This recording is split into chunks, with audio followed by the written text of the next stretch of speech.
Kitab 2 Raja-Raja.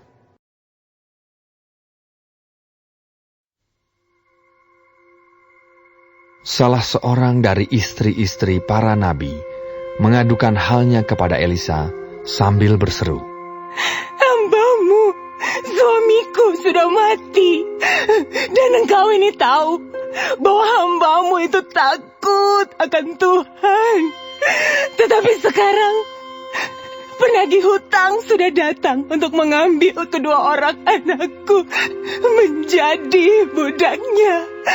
Jawab Elisa kepadanya, "Apakah yang dapat kuperbuat bagimu?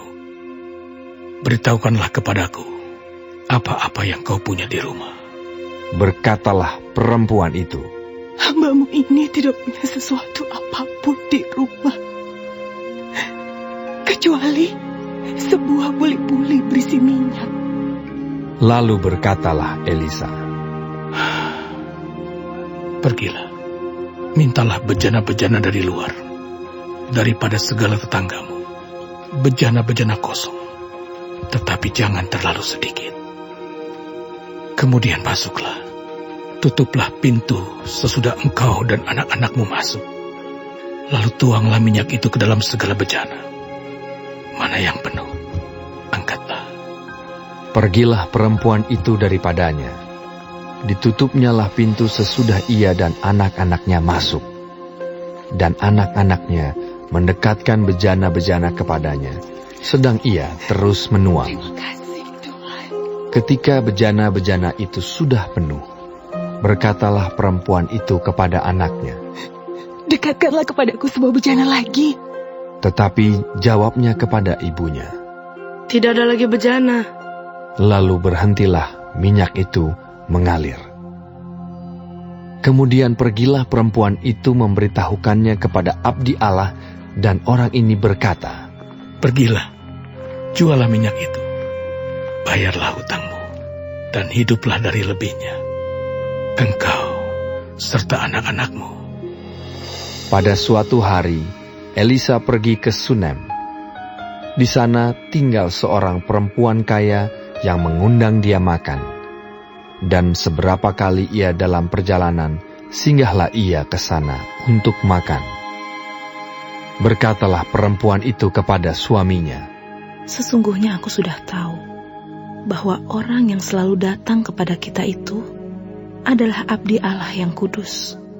Baiklah kita membuat sebuah kamar atas yang kecil, yang berdinding batu.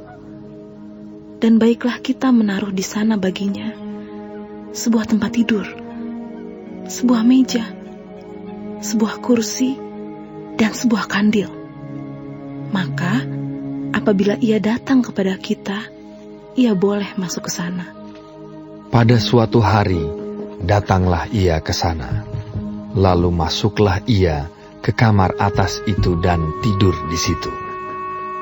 Kemudian berkatalah ia kepada Gehazi, bujangnya. Panggillah perempuan Sunem itu. Lalu dipanggilnyalah perempuan itu, dan dia berdiri di depan Gehazi. Elisa telah berkata kepada Gehazi, "Cobalah, katakan kepadanya, sesungguhnya engkau telah sangat bersusah-susah seperti ini untuk kami. Apakah yang dapat kuperbuat bagimu? Adakah yang dapat kubicarakan tentang engkau kepada raja atau kepala tentara?" Jawab perempuan itu, "Aku ini tinggal di tengah-tengah kaumku."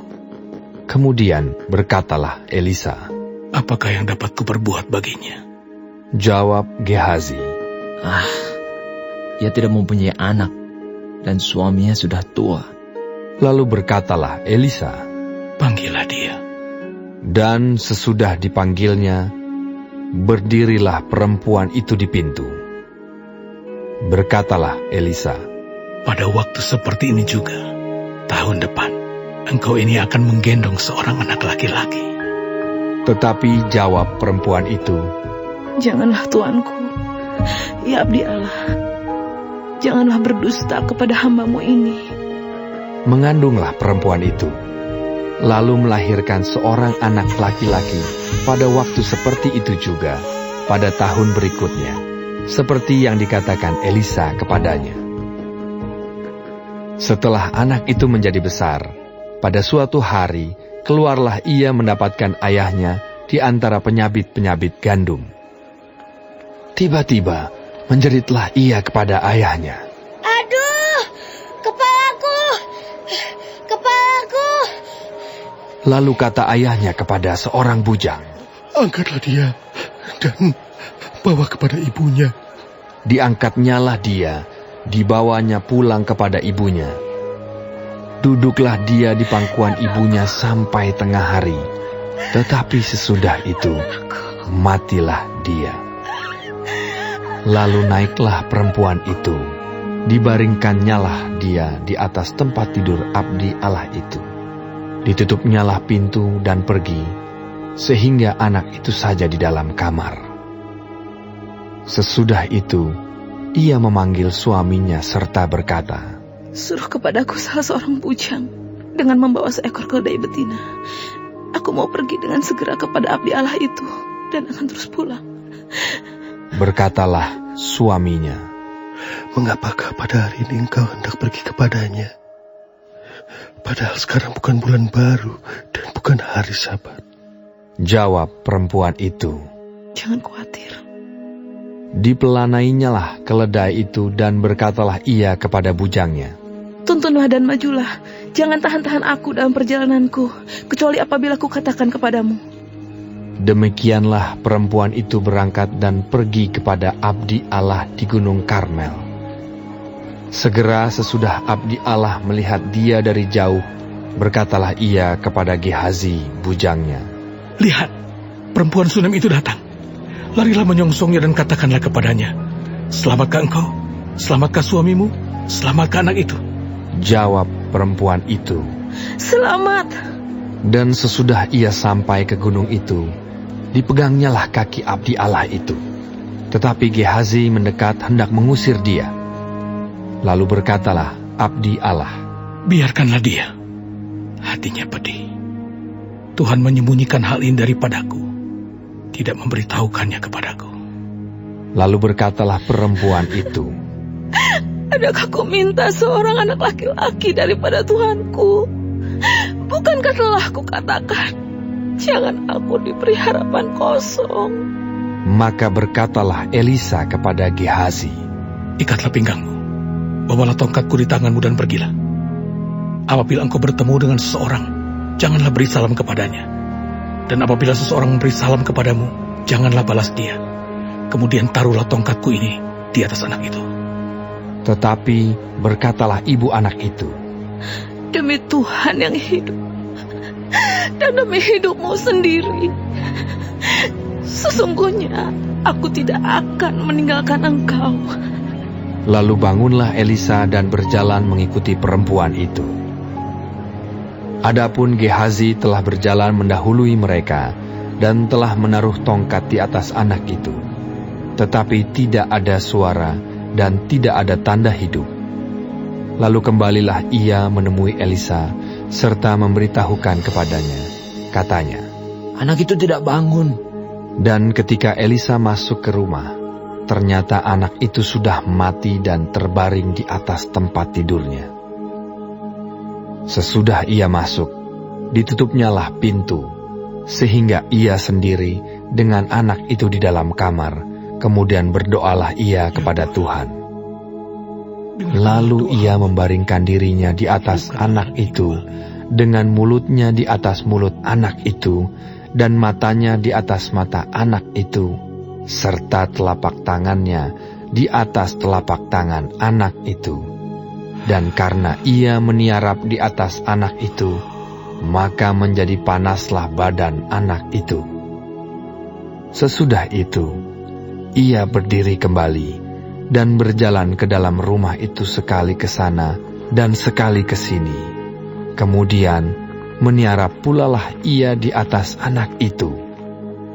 Maka bersinlah anak itu sampai 7 kali, lalu membuka matanya. Kemudian Elisa memanggil Gehazi dan berkata, Panggillah perempuan Sunem itu. Dipanggilnyalah dia, lalu datanglah ia kepadanya. Maka berkatalah Elisa, Angkatlah anakmu ini. Masuklah perempuan itu, lalu tersungkur di depan kaki Elisa dan sujud menyembah dengan mukanya sampai ke tanah. Kemudian diangkatnyalah anaknya, lalu keluar.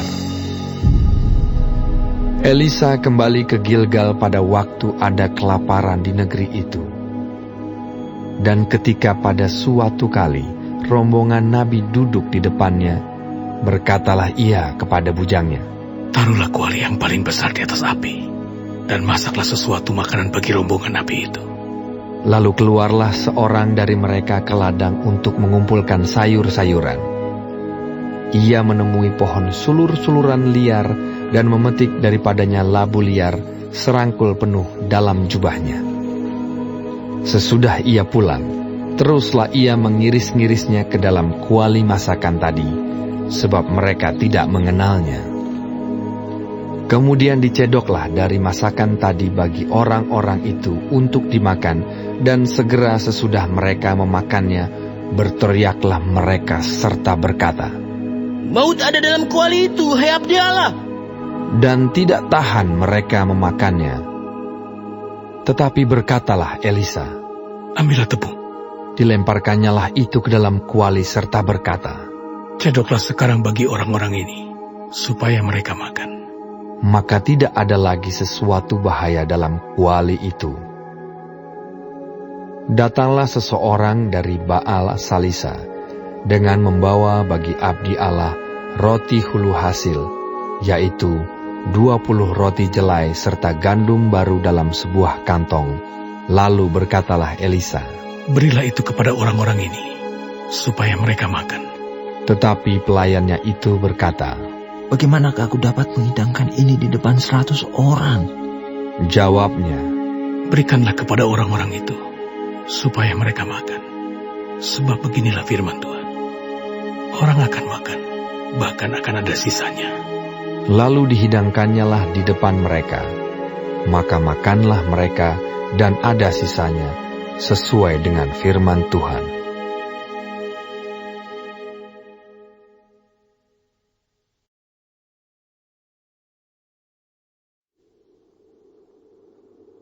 Naaman, panglima Raja Aram, adalah seorang terpandang di hadapan tuannya dan sangat disayangi. Sebab oleh dia, Tuhan telah memberikan kemenangan kepada orang Aram. Tetapi orang itu, seorang pahlawan tentara, sakit kusta. Orang Aram pernah keluar bergerombolan dan membawa tertawan seorang anak perempuan dari negeri Israel. Ia menjadi pelayan pada istri Naaman. Berkatalah gadis itu kepada nyonyanya, Sekiranya tuanku menghadap nabi yang di Samaria itu, maka tentulah nabi itu akan menyembuhkan dia dari penyakitnya. Lalu pergilah Naaman memberitahukan kepada tuannya, katanya, "Begini-beginilah dikatakan oleh gadis yang dari negeri Israel itu." Maka jawab Raja Aram, "Baik, pergilah, dan aku akan mengirim surat kepada Raja Israel."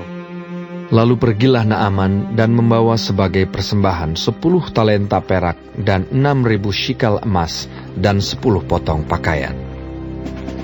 Ia menyampaikan surat itu kepada Raja Israel yang berbunyi, "Sesampainya surat ini kepadamu, maklumlah kiranya bahwa aku menyuruh kepadamu Naaman, pegawaiku, supaya engkau menyembuhkan dia dari penyakit kustanya."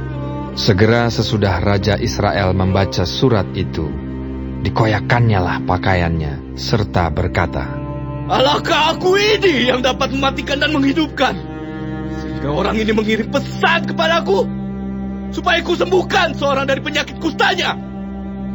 Tetapi sesungguhnya, perhatikanlah dan lihatlah, dia mencari gara-gara terhadap aku." Segera sesudah didengar Elisa, abdi Allah itu, bahwa Raja Israel mengoyakkan pakaiannya, dikirimnyalah pesan kepada Raja, bunyinya, "Mengapa engkau mengoyakkan pakaianmu? Biarlah ia datang kepadaku, supaya ia tahu bahwa ada seorang nabi di Israel." Kemudian datanglah Naaman dengan kudanya dan keretanya, lalu berhenti di depan pintu rumah Elisa. Elisa menyuruh seorang suruhan kepadanya, mengatakan, "Pergilah mandi 7 kali dalam sungai Yordan, maka tubuhmu akan pulih kembali, sehingga engkau menjadi tahir." Tetapi pergilah Naaman dengan gusar sambil berkata, Aku sangka bahwa setidak-tidaknya ia datang keluar dan berdiri memanggil nama Tuhan Allahnya, lalu menggerak-gerakkan tangannya di atas tempat penyakit itu, dan dengan demikian menyembuhkan penyakit kustaku. Bukankah Abana dan Parpar, sungai-sungai Damsik, lebih baik dari segala sungai di Israel? Bukankah aku dapat mandi di sana dan menjadi tahir? Kemudian berpalinglah ia dan pergi dengan panas hati. Tetapi pegawai-pegawainya datang mendekat serta berkata kepadanya, Bapak, seandainya nabi itu menyuruh perkara yang sukar kepadamu, bukankah Bapak akan melakukannya? Apalagi sekarang, ia hanya berkata kepadamu, mandilah, dan engkau akan menjadi tahir. Maka turunlah ia membenamkan dirinya 7 kali dalam sungai Yordan, sesuai dengan perkataan abdi Allah itu. Lalu pulihlah tubuhnya kembali seperti tubuh seorang anak dan ia menjadi tahir. Kemudian kembalilah ia dengan seluruh pasukannya kepada abdi Allah itu. Setelah sampai, tampillah ia ke depan Elisa dan berkata, Sekarang aku tahu bahwa di seluruh bumi tidak ada Allah kecuali di Israel. Karena itu, terimalah kiranya suatu pemberian dari hamba-Mu ini.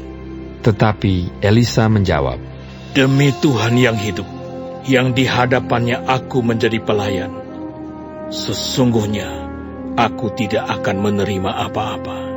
Dan walaupun Naaman mendesaknya supaya menerima sesuatu, ia tetap menolak. Akhirnya berkatalah Naaman, Jikalau demikian, biarlah diberikan kepada hamba-Mu ini tanah sebanyak muatan sepasang bagal. Sebab hamba-Mu ini tidak lagi akan mempersembahkan korban bakaran atau korban sembelihan kepada Allah lain, kecuali kepada Tuhan. Dan kiranya Tuhan mengampuni hamba-Mu ini dalam perkara yang berikut. Apabila tuanku masuk ke kuil Rimon untuk sujud menyembah di sana, dan aku menjadi pengapitnya, sehingga aku harus ikut sujud menyembah dalam kuil Rimon itu, kiranya Tuhan mengampuni hamba-Mu ini dalam hal itu. Maka berkatalah Elisa kepadanya, Pergilah dengan selamat. Setelah Naaman berjalan tidak berapa jauh daripadanya, berpikirlah Gehazi, bujang Elisa, abdi Allah. Sesungguhnya tuanku terlalu menyegani Naaman, orang Aram ini, dengan tidak menerima persembahan yang dibawanya. Demi Tuhan yang hidup, sesungguhnya aku akan berlari mengejar dia, dan akan menerima sesuatu daripadanya. Lalu Gehazi mengejar Naaman dari belakang. Ketika Naaman melihat ada orang berlari-lari mengejarnya, turunlah ia dengan segera dari atas kereta untuk mendapatkan dia dan berkata, Selamat. Jawabnya, Selamat. Tuanku Elisa menyuruh aku mengatakan, baru saja datang kepadaku 2 orang muda dari pegunungan Efraim, dari antara rombongan nabi. Baiklah, berikan kepada mereka setalenta perak dan 2 potong pakaian. Naaman berkata, Silakan, ambillah 2 talenta. Naaman mendesak dia dan membungkus 2 talenta perak dalam 2 pundi-pundi dan 2 potong pakaian, lalu memberikannya kepada 2 bujangnya. Mereka ini mengangkut semuanya di depan Gehazi. Setelah mereka sampai ke bukit, disambutnyalah dari tangan mereka, disimpannya di rumah, dan disuruhnya kedua orang itu pergi, maka pergilah mereka. Baru saja Gehazi masuk dan tampil ke depan tuannya, berkatalah Elisa kepadanya, Dari mana Gehazi? Jawabnya, Hamba-Mu ini tidak pergi kemana-mana. Tetapi kata Elisa kepadanya, Bukankah hatiku ikut pergi ketika orang itu turun dari atas keretanya mendapatkan engkau? Maka sekarang engkau telah menerima perak dan dengan itu dapat memperoleh kebun-kebun, kebun zaitun, kebun anggur, kambing domba, lembu sapi, budak laki-laki dan budak perempuan. Tetapi penyakit kusta Naaman akan melekat kepadamu dan kepada anak cucumu untuk selama-lamanya. Maka keluarlah Gehazi dari depannya dengan kena kusta, putih seperti salju.